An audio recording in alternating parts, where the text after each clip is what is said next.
નમસ્કાર વિદ્યાર્થી મિત્રો, હું છું સમર્પણ સથવારા અને ધોરણ 11 સાયન્સના તમામ વિદ્યાર્થીઓનું હાર્દિક સ્વાગત કરું છું.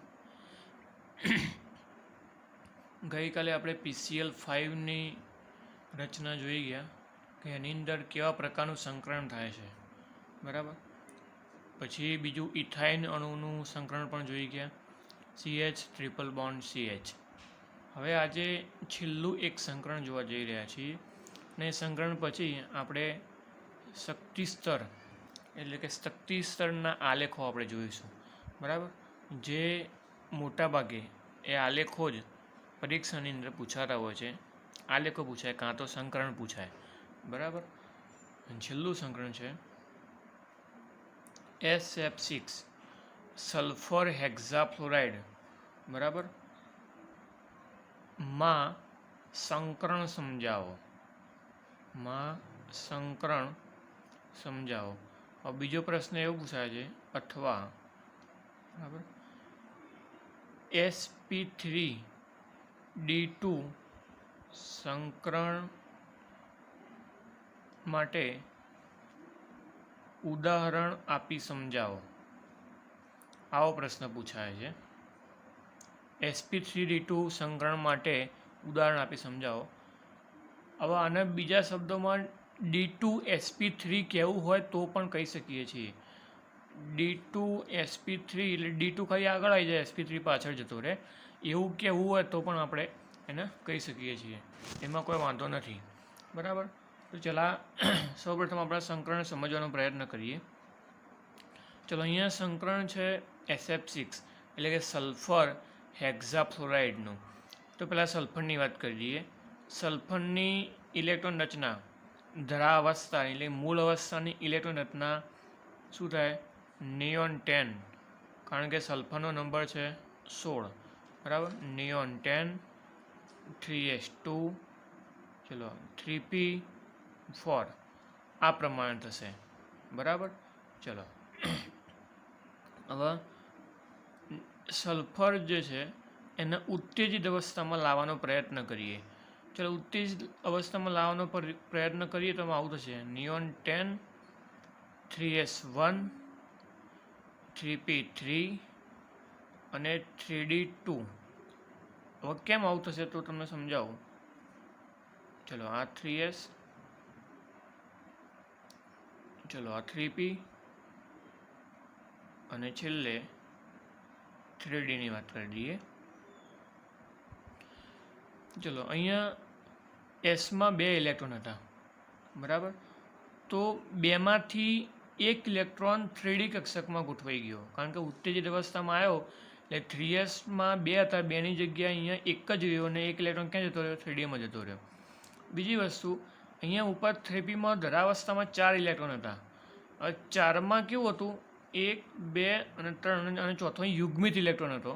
એટલે આ પણ ઉત્તેજિત અવસ્થામાં આવ્યો એટલે યુગ્મિત ઇલેક્ટ્રોન અહીંથી ક્યાં જતો રહ્યો? 3Dમાં જતો રહ્યો. હવે તમને ખબર પડી છે કે 3s1 3p3 અને 3d2 કેવી રીતે બન્યું, બરાબર. એટલે આવી રીતે સલ્ફરની રચના જે છે એની ઉત્તેજિત અવસ્થા, એની અંદર ઇલેક્ટ્રોન રચના આવી રીતે બનશે, બરાબર. ચલો, હવે ફ્લોરિનની વાત કરીએ. ચલો, ફ્લોરિન 9 નંબર. ચલો, એની ઇલેક્ટ્રોન રચના લખીએ હિલિયમ 2. એટલે હવે 9માંથી 2 ઇલેક્ટ્રોન આવી ગયા. કેટલા ઇલેક્ટ્રોન બાકી રહ્યા? 7 બાકી રહ્યા. તો ચલો, 2s2 2p5. ચલો, 2s2ની અંદર 2 ઇલેક્ટ્રોન છે, 2p5ની અંદર 5 ઇલેક્ટ્રોન છે. ચલો, 1 2 3 4 5 એટલે 2 ને 2 4, 4 ને 5 7, 4 ને 5 9 ઇલેક્ટ્રોન થઈ ગયા. ચલો, ફ્લોરિનની વાત પતી ગઈ. હવે ફ્લોરિનની અંદર અયુગ્મિત ઇલેક્ટ્રોનની સંખ્યા કેટલી? 1, બરાબર. એક ફ્લોરિનની અંદર 1 અયુગ્મિત ઇલેક્ટ્રોનની સંખ્યા છે. તો સલ્ફર સાથે 6 ફ્લોરિન જોડાયેલા છે. તો કેટલા અયુગ્મિતની સંખ્યા હશે? 6 હશે. ખબર પડી ગઈ. તો હવે હું SF6 લખું છું. SF6ની અંદર સલ્ફરનો 3s1, ચલો સલ્ફર માટે એનો એક ઇલેક્ટ્રોન છે 3s, બરાબર. પછી 3p માટે 3pની અંદર પણ કેટલા ઇલેક્ટ્રોન છે? 3 ઇલેક્ટ્રોન છે. 1 2 3, 1 2 3, બરાબર. પછી 3d છે.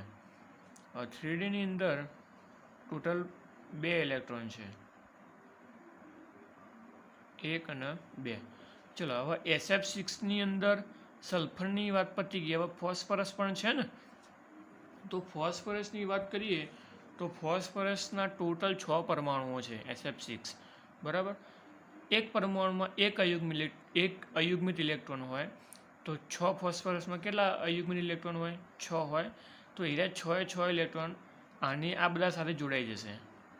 1 2 3 4 5 અને 6. હવે તમે જોઈ શકો છો sp3d2 સંકરણ બની ગયું. એસમાં એક જ પેટાકક્ષક ભાગ લે છે, પીમાં 3 ભાગ લે છે અને ડીમાં 2 પેટાકક્ષક ભાગ લે છે. એટલે કયું સંકરણ બન્યું? sp3d2 સંકરણ બન્યું, બરાબર. ચલો હવે લખવાનું કેવી રીતે છે, તો અહીં સલ્ફરની ભૂમિ અવસ્થા એટલે મૂળ અવસ્થામાં કેટલા ઇલેક્ટ્રોન છે? 3s2 અને 3p4 ઇલેક્ટ્રોન રચના છે. જો તેને ઉત્તેજિત અવસ્થામાં લાવવામાં આવે તો 3s1 3p3 અને 3d2 ઇલેક્ટ્રોન રચના પ્રાપ્ત થાય છે, બરાબર. અને આ 6 ઇલેક્ટ્રોન ફ્લોરિનના 6 અયુગ્મિત ઇલેક્ટ્રોન સાથે મળીને sp3d2 સંકરણ બનાવે છે. sp3d2 સંકરણ બનાવે છે, બરાબર. ચલો આટલી ખબર પડી ગઈ. આનો અર્થ એ થયો કે SF6 અણુ 6 પ્રકારની sp3d2 સંકર કક્ષકો બનાવે છે.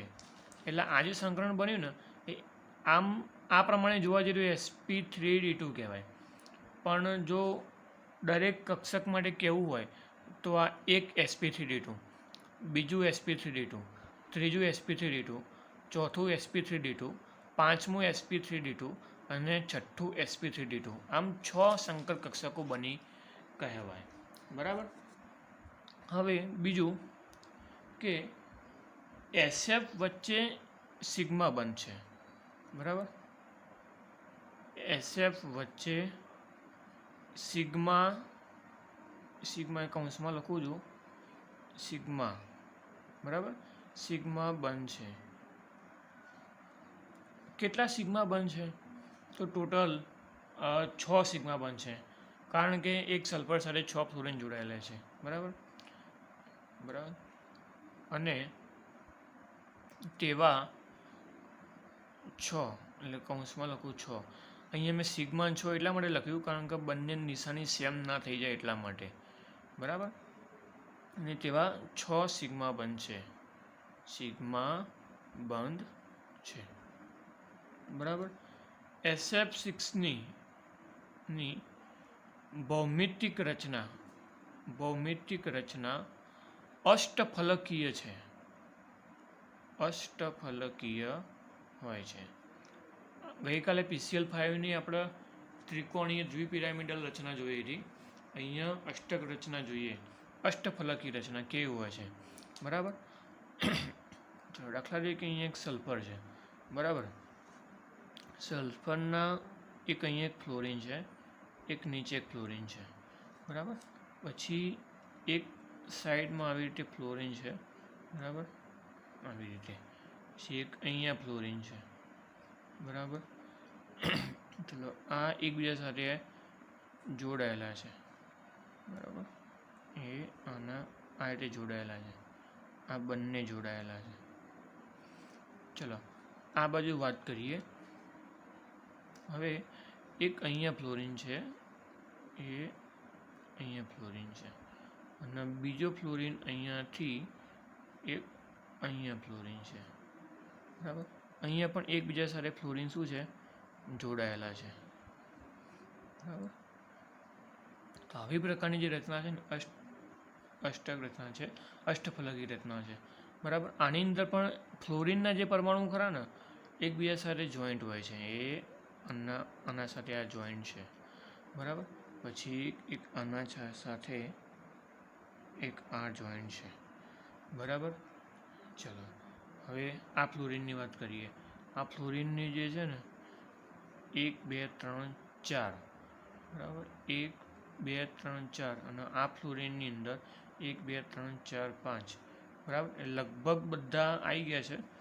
એક આ બે જોડવાના બાકી છે, એક અહીંયા જોડી દઈએ, બરાબર, અને એક આ બે ફ્લોરિન જોડી દઈએ, બરાબર. તો આવી રીતે એક રચના તૈયાર થશે. એટલે આ જે રચના થઈ એ કઈ કહેવાય, અષ્ટફલકી કહેવાય. અષ્ટફલકીય રચના કહેવાય આ SF6ની અષ્ટફલકી રચના. અને એની અંદર સંકરણ કયું થાય, sp3d2 સંકરણ થાય છે. ઓકે વિદ્યાર્થી મિત્રો, તો કાલના જેવું જ છે, PCL5 જેવું જ છે. આમાં તમને કોઈ જગ્યાએ ખબર ન પડી હોય તો તમે મને કોમેન્ટ કરી અને પૂછી શકો છો, બરાબર. ચલો હવે નેક્સ્ટ આપણે ચિતારની વાત કરીએ, જે સૌથી અગત્યનો છે.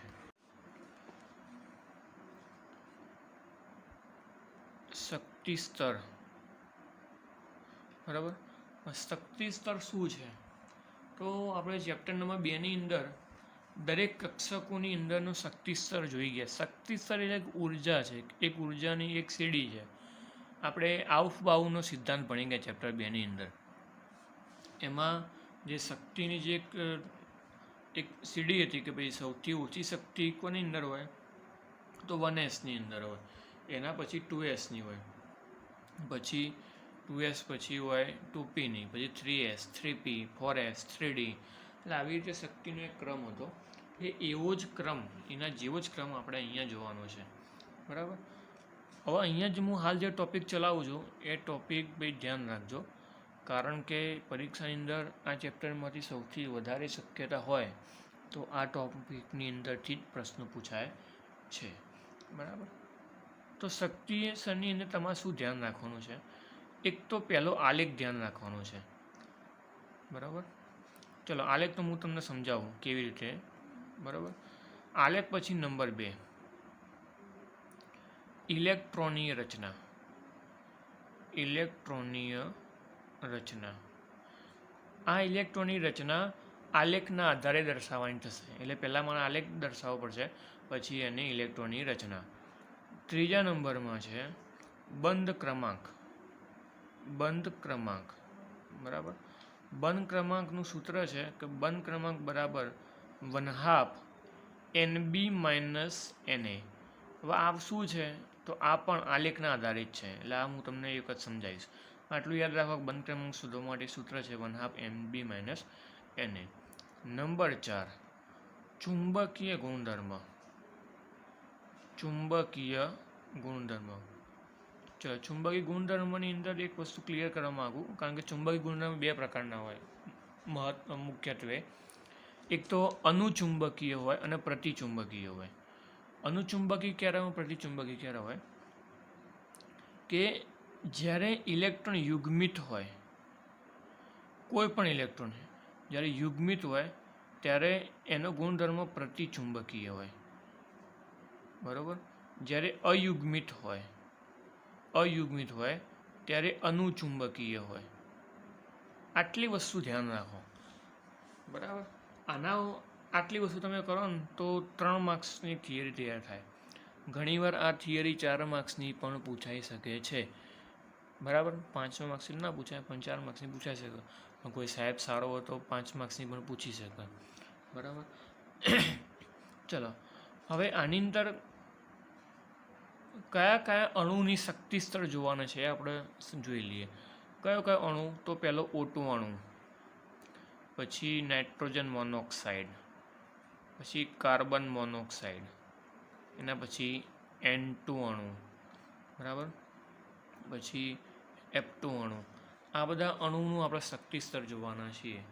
અને પરીક્ષાની અંદર પણ જો પૂછાય તો 5માંથી જ પૂછાય છે. આટલું મગજમાં ફિટ કરી નાખો. બરાબર. ચલો, હવે એક બીજી વસ્તુ ક્લિયર કરવા માગું છું તમને કે જ્યારે કોઈ પણ અણુની અંદર ઇલેક્ટ્રોન સંખ્યા 1 થી 14 હોય, ઇલેક્ટ્રોનની સંખ્યા 1 થી 14 હોય તો તેમાં પી કક્ષકમાં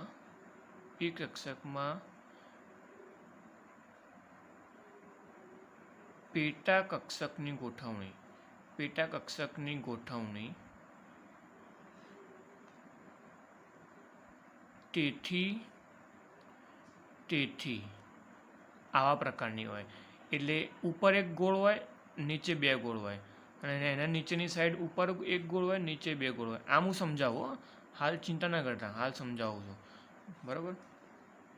ચલો, ગોઠવણી આ પ્રમાણે હોય છે. આ ધ્યાન રાખો. ચલો, બીજું તમને કહું. જો ઇલેક્ટ્રોનની સંખ્યા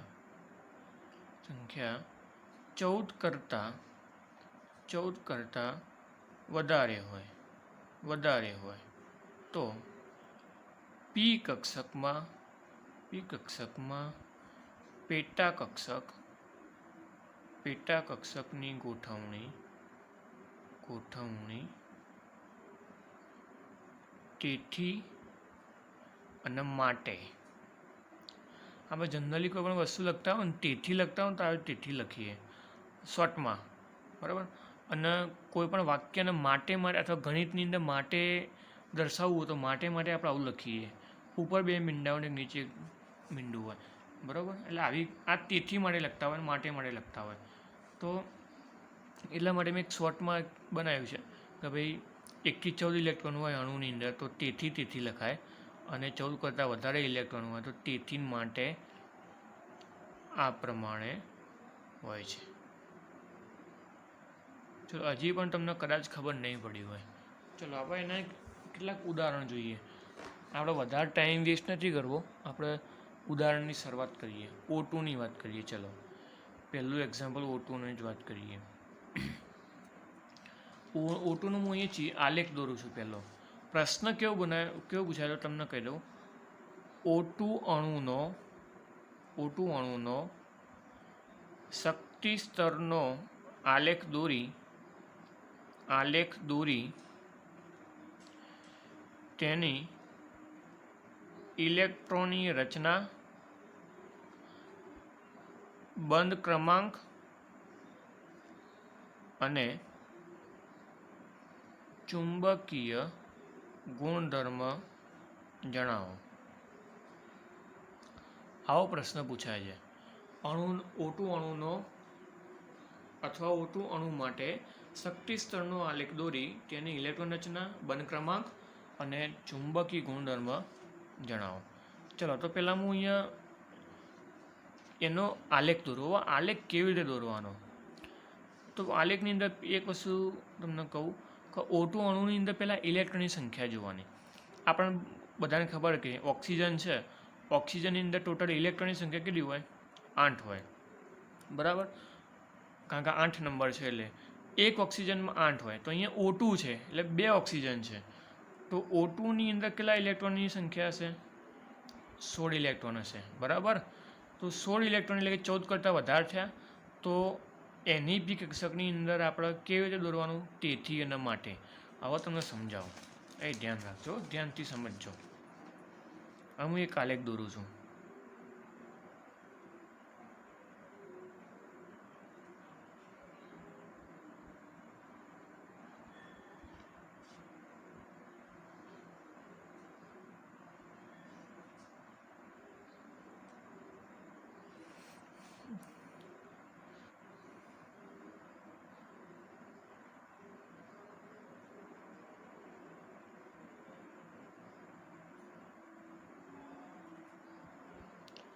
આવી રીતે આપણે કક્ષકો બનાવવાની છે, બરાબર. કેવી રીતે બનાવવાની ધ્યાન રાખજો થોડું, બરાબર.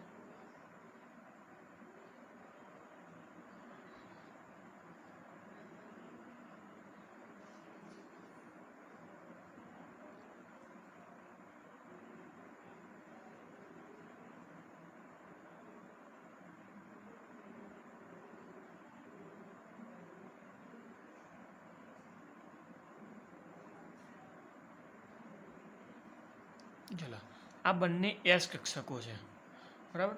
હવે આપણે અણુ કયો કીધો છે? O2 અણુ કીધો છે ને. કયો અણુ કીધો છે? O2 અણુ, બરાબર. ચલો, અહીં જે વચ્ચે હશે ને એ O2 અણુ હશે. હવે O2 અણુની અંદર 2 પરમાણુ ઓક્સિજન જ છે, તો અહીંયા એક ઓક્સિજન પરમાણુ હશે અને બીજો ઓક્સિજન પરમાણુ અહીંયા હશે. દાખલા તરીકે કાર્બન મોનોક્સાઇડ હોય ને, CO, તો કાર્બનનો પરમાણુ અહીંયા હોય અને ઓક્સિજનનો પરમાણુ અહીંયા હોય અને વચ્ચે CO કોમન અણુ હોય. એટલે આજુબાજુ 2 પરમાણુ અને એ 2 પરમાણુના વચ્ચે અણુ હોય, આવી રીતે, બરાબર. ચલો, સૌથી પહેલો ઇલેક્ટ્રોન 1s કક્ષકમાં જાય એ આપણે ખબર છે. હવે એસ કક્ષક મોટા ભાગે સિગ્મા બંધ ધરાવે. કઈ બંધ ધરાવે? સિગ્મા બંધ, બરાબર. એટલે I1s જ છે અને I1s છે. આ ઓક્સિજનની આ 1s છે અને આ ઓક્સિજનની આ 1s છે. હવે આ ઓક્સિજનની આ 2s છે, આ ઓક્સિજનની આ 2s છે. હવે વચ્ચે મેં ચોરસ જે દર્શાવેલા ને એમાં આપણે ઇલેક્ટ્રોન ભરવાના. હવે એમાં નામ આપવાનું છે. ચલો, 1s તો છે જ, બંને 1s તો છે. હાલ આપણી આની વાત કરી નીચેની, બરાબર. આવો ચોકલેટ આકારનું પહેલાં દોરી દેવાનું, બરાબર. આ કક્ષક જ છે, એક 1sની કક્ષક છે આખી, બરાબર. ચલો, જે આ નીચેનું ચોરસ છે ને એને સિગ્મા 1s કહેવાય, કારણ કે એસની અંદર મોટાભાગે સિગ્મા બંધ બને છે, બરાબર. સિગ્મા બંધ બને એટલે સિગ્મા અને 1s કક્ષક છે એટલે 1s. હવે ઉપરનું જે છે ને એને તમે સિગ્મા 1s નામ આપવું પડે, પણ ઉપરનું સિગ્મા 1s અને નીચેનું સિગ્મા 1s કોમન થઈ જાય. એટલા માટે આપણા ઉપરનું જે નામ છે ને એને આવું આપીશું, સિગ્મા સ્ટાર. ઉપર સ્ટાર દોરવાનો અને 1s અને આવું નામ આપવાનું, બરાબર. ચલો, એવી રીતે 2s કક્ષક માટે 2s કક્ષક માટે જે નીચેનું ચોરસ છે એને સિગ્મા 2s નામ આપીશું. ઉપરનું ચોરસ જે છે એને સિગ્મા સ્ટાર 2s નામ આપીશું. ચલો, આટલા સુધી ખબર પડી ગઈ. હવે હું પી કક્ષક ઉપર આવું છું. હવે આ તો ખાસ ધ્યાન રાખજો. ચલો, કારણ કે હું આ વસ્તુ સમજાવવાનું તેથી માટે, બરાબર. ચલો, આપણે શરૂઆત કરીએ. 1 2 3 4 5. ઓકે, અહીંથી કરીએ, કાં તો અહીંથી કરીએ. ચલો, અહીંથી હું એક કક્ષક દોરું છું. અહીંયા એક તેથીનું બનાવી દઉં, બરાબર. પછી એક આવી રીતે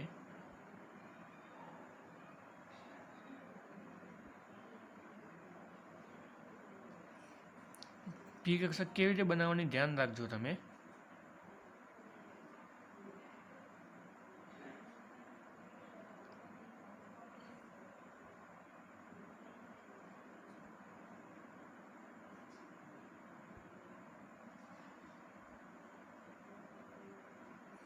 ચલો, તમને તેથી માટે દેખાય છે, ઉપરની તેથી નીચેની માટે, બરાબર. એટલે આવું ચાર દર્શાવવાનું. જ્યારે 14 કરતાં ઇલેક્ટ્રોન વધારે હોય ત્યારે. જો 14 કરતાં ઇલેક્ટ્રોન ઓછા હોય અથવા 1 થી 14 સુધી હોય તો ઉપરનું તો એમને એમ રહે તેથી, પણ નેચરનું શું થાય? નેચરનું માટેની જગ્યાએ તેથી આવી જાય. આ એક બોક્સ ઉપર જતો રહે અને 2 બોક્સ નીચે આવી જાય, બરાબર. જે અહીંયા મેં દર્શાવ્યું હતું ને 1 થી 14 સુધીમાં, એવી રીતે. એનું પણ એક ઉદાહરણ જોઈશું, તમને ખબર પડી જશે. ચલો, આ પી કક્ષક છે. હવે પી કક્ષકની અંદર પેટા કક્ષકો 3 હોય એ આપણે બધા જાણીએ છીએ. 1 આ 2 અને 3 આવી રીતે 3 હોય, આ 1 આ 2 અને 3 આવી રીતે હોય, બરાબર. ચલો હવે ઇલેક્ટ્રોન કેવી રીતે પેલા નામ કરી દે પછી ઇલેક્ટ્રોન ભરીએ આપણે. ચલો હવે જે આ છે ને એને સિગ્મા 2p કહેવાય, સિગ્મા 2p, બરાબર, sigma 2p Z, sigma 2p Z કહીશું. અને આ જે છે ને એ પાઈ 2px, પાઈ 2px અને આરી પાઈ 2py. હવે ઓક્સિજનની અંદર છે ને અથવા ઓક્સિજન છે, પછી નાઇટ્રોજન છે, એના પછી ફ્લોરિન છે, આ બધા અણુઓની અંદર ને કોઈ પણ 2 કક્ષકો પાઈ બંધને દર્શાવવાની. કારણ કે જ્યારે ઓક્સિજન વચ્ચે દ્વિબંધ બને છે, ઓક્સિજન વચ્ચે દ્વિબંધ બને છે, એક સિગ્મા હોય છે અને એક પાઈ હોય છે, તમે જાણો જ છો, બરાબર. એટલે આની અંદર આવી રીતે દર્શાવવાનું, બરાબર. ચલો હવે ઉપરનું કેવી રીતે દર્શાવવાનું, તો નીચેનું જેવી રીતે દર્શાવ્યું ને એવું ઉપરનું દર્શાવી દેવાનું. આ પાઈ 2px પાઈ 2py હતી તો ઉપર ખાલી સ્ટાર લગાવી દેવાનો, પાઈ સ્ટાર 2px અને પાઈ સ્ટાર 2py. અને ઉપરની જે છે ને એ સિગ્મા સ્ટાર 2pz. બધામાં આવી રીતે જ દર્શાવવાનું. નામકરણ ધ્યાન રાખજો, નામકરણમાં કોઈ ફેરફાર થશે નહીં. N2 હોય, O2 હોય કે CO હોય, NO હોય કે પછી N2 હોય કે F2 ગમે તે હોય, નામ તો આવી રીતે જ આપવાના છે. જે સિંગલ હોય એ સિગ્મા 2pz, ડબલ હોય એ પાઈ 2px ને પાઈ 2py, બરાબર. ચલો હવે ઇલેક્ટ્રોન ભરવાની શરૂઆત કરીએ. આપણે જાણીએ છીએ કે 16 ઇલેક્ટ્રોન છે ટોટલ O2 અણુની અંદર, પણ એક ઓક્સિજનમાં 8 હશે, બીજા ઓક્સિજનમાં 8 હશે.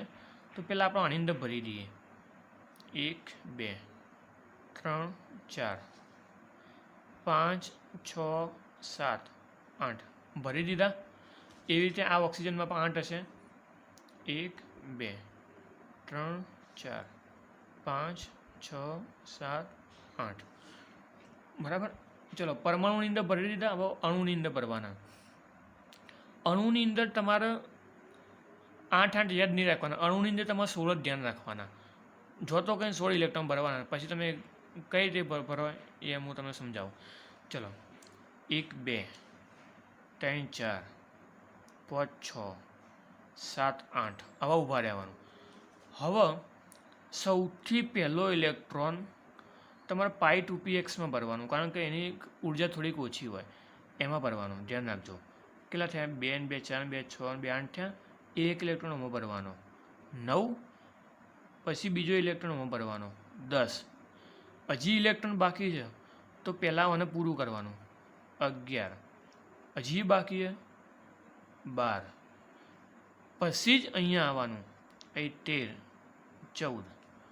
હજી એક ઇલેક્ટ્રોન છે 15. હજી એક ઇલેક્ટ્રોન છે 16. હવે 16 થઈ ગયા.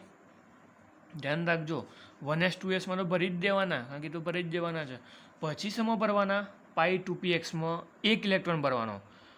તો જો ઇલેક્ટ્રોન વધતા હોય તો પાઈ 2pyમાં, હજી આગળ વધતા હોય તો પાઈ 2pxમાં બીજો ભરી દો, હજી વધતા હોય તો પાઈ 2pyમાં બીજો ભરી દો. એમાં બે ભરી જાય પાછા સિગ્મા 2pzમાં ભરો, બરાબર. એમાં જો ખૂટતો હોય તો બીજો ભરો. આ 3 ફૂલ થઈ ગઈ. હવે પાછા ઉપર જાઓ. ઇલેક્ટ્રોન હોય તો, ના હોય તો જેટલા હોય એટલા અટકી જવાનું. આ તો 16 હતા એટલે, જો 14 જ હોય તો આ બેમાં ના આવે, 15 ને 16 આ બેમાં ના આવત. ખબર પડી? એટલે આ એક ચિતાર બન્યો, બરાબર. હવે આ ચિતાર બની ગયો આપણો, બરાબર. 16 ઇલેક્ટ્રોન થઈ ગયા. ગણી લો 2 ને 2 4 ને 2 6 ને 2 8 10 11 12 13 14 16. હવે બીજું શું હતું? ઇલેક્ટ્રોન રચના હતી. તો ઇલેક્ટ્રોન રચના કેવી રીતે લખવાની? જુઓ, ઇલેક્ટ્રોન રચના. ચલો અહીંથી શરૂઆત કરવાની. પહેલાં શેમાં ભરાયો? સિગ્મા 1sમાં ભરાયો ને, તો સિગ્મા 1s કૌંસમાં લખવાનું. પછી sigma star 1s, sigma star 1s, બરાબર. ઉપર 2 લખવું તો લખવાનું, કારણ કે જે ઉપર 2 જે છે ને એ ઇલેક્ટ્રોનની સંખ્યા દર્શાવે, અને સિગ્મા 1s માં 2, સિગ્મા સ્ટાર 1s માં 2 હતા એટલા માટે, બરાબર. પછી ચલો sigma 2s, sigma 2s 2, sigma star 2s 2, બરાબર. પછી શું આવશે? પાઈ 2px ને પાઈ 2py. હવે પાઈ 2px ને પાઈ 2py ની ઉર્જા સમાન હોય એટલે એને આવી રીતે લખાય, pi 2px is equal to pi 2py. એની ઉર્જા સમાન બંનેની, બરાબર, અને ઉપર વર્ગ એટલે બંનેમાં 2 છે, બરાબર. ચલો પતી ગયું. પછી સિગ્મા 2pz, સિગ્મા 2pz એમાં પણ 2 ઇલેક્ટ્રોન છે. ચલો પછી પાઈ સ્ટાર 2px, બરાબર. અહીં માતું નહીં એટલે અહીંયા લખું છું, pi star 2px is equal to pi star 2py, બરાબર. આવા બંનેમાં એક ઇલેક્ટ્રોન એટલે ઉપર આપણે 1 કરી દઈએ એટલે બંને માટે આવી જાય. જો ગમે તે એક માટે હોય ને તો ગમે ત્યાં એકના ઉપર નાનો કૌંસ કરીને ઉપર 1 કરી દેવાનું. ખબર પડી ગઈ? તો આ જે મેં લખ્યું ને ઇલેક્ટ્રોન રચના, ઇલેક્ટ્રોન રચના એકદમ ઇઝી છે. ખબર પડી ગઈ? અહીંયા તમે જે નામ દર્શાવો છો એના આધારે ઇલેક્ટ્રોન રચના મેં લખી દીધી, બરાબર. કારણ કે બીજો ટોપિક હતો ને ઇલેક્ટ્રોન રચના, આવી ગયું. ચલો હવે એના સાઈડનું બંધ ક્રમાંક લખું છું. સાઈડમાં એટલા માટે લખું કે થોડું પેલું સમજાવવાનું, એટલે 1/2 NB - NA, એટલે મારા પત્તા ફેરવવા ના પડે વારી ઘડી. ચલો NB - NA 1/2. હવે NB શું છે? NB એટલે નીચેના ઇલેક્ટ્રોન અને NA એટલે ઉપરના ઇલેક્ટ્રોન. ચલો NB નીચેના કયા? તો જેટલી કક્ષકો હોય એને બધા નીચેના લઈ લેવાના. ચલો 1s ના નીચેના 2, 2s ના નીચેના આ 2, પછી પી કક્ષકના નીચેના કેટલા? 2, 2, 4 ને 2, 6, બરાબર. આ 2p કક્ષક છે, આ 2p કક્ષક. ખબર પડી? આ 2 નીચેના 2, 2s ના નીચેના 2 અને 2p ના નીચેના 2 કેટલા છે? 2, 2, 4 ને 2, 6, એટલે 6 આ 7, 8 ને 10. NB કેટલા થયા? 10. NA હવે ઉપરના ગણવાના, ઉપરના 2, પછી અમે ઉપરના 2, 4, પછી અમે ઉપરના 2, 6 થયા. બસ આવી રીતે ગણતરી કરવાની. 1/2 10 6 જાય તો 4, 4 એટલે 2 દુ 4, 2 2 ઉડી ગયા. કેટલો જવાબ આવ્યો? 2. બંધ ક્રમાંક કેટલો આવ્યો? 2. એનો મતલબ એવો થયો કે ઓક્સિજન વચ્ચે કેટલા બંધ હોય છે? 2. એ જ આપણો બંધ ક્રમાંક. ચલો છેલ્લું ચુંબકીય ગુણધર્મ. ચુંબકીય ગુણધર્મ અનુચુંબકીય, પ્રતિચુંબકીય, આ બધા ઇલેક્ટ્રોન જે અણુની અંદર બધા જેટલા ઇલેક્ટ્રોન દર્શાવ્યા એમાંથી એક પણ ઇલેક્ટ્રોન જો અયુગ્મિત હોય તો કયો આવશે? અનુચુંબકીય. જો બધા યુગ્મિત હોય તો પ્રતિચુંબકીય. તમે જો એ બધા બેકી છે, પણ અહીંયા ઉપર પાઈ સ્ટાર 2px અને પાઈ સ્ટાર 2py 2 સિંગલ ઇલેક્ટ્રોન, તો અયુગ્મિત તો આવ્યો જ ને. તો આવી રીતે અયુગ્મિત ઇલેક્ટ્રોન ગમે તે એક હોય તો કયો આવશે? ચુંબકીય ગુણધર્મ કયો આવશે? અનુચુંબકીય આવશે. કયો આવશે? અનુચુંબકીય. ખબર પડી ગઈ? અને જો બધા બેકી હોય, એક હોય જ નહીં, તો પછી પ્રતિચુંબકીય. તો આ 3 વસ્તુ: ચિતાર, ઇલેક્ટ્રોનની રચના, બંધ ક્રમાંક અને ચુંબકીય ગુણધર્મ. આટલી વસ્તુ તમારે ધ્યાન રાખવાની છે. તો આનો હું ફોટો પાડીને મોકલી દઉં છું, તમે બધું બેઠું એમને એમ લખી દેજો SF6 માટે અને આ રચના માટે. બીજા અણુ તમે ચિંતા ના કરતા, કદાચ અમુક કોઈ જગ્યાએ ખબર ના પડી તો કશું ચિંતા ના કરતા, બરાબર. પણ સમજણ પડે એવો પ્રયત્ન કરજો. ના પડે તો હજી બીજા અણુ હું ચલાવવાનો જ છું, nitrogen monoxide, carbon monoxide, N2 ને F2, બરાબર. એટલે હું તમને કહીશ. તો આટલા સુધી રાખીએ. નેક્સ્ટ ટૉપિક આપણે નેક્સ્ટ લેક્ચરમાં જોઈશું. ઓકે, આવજો.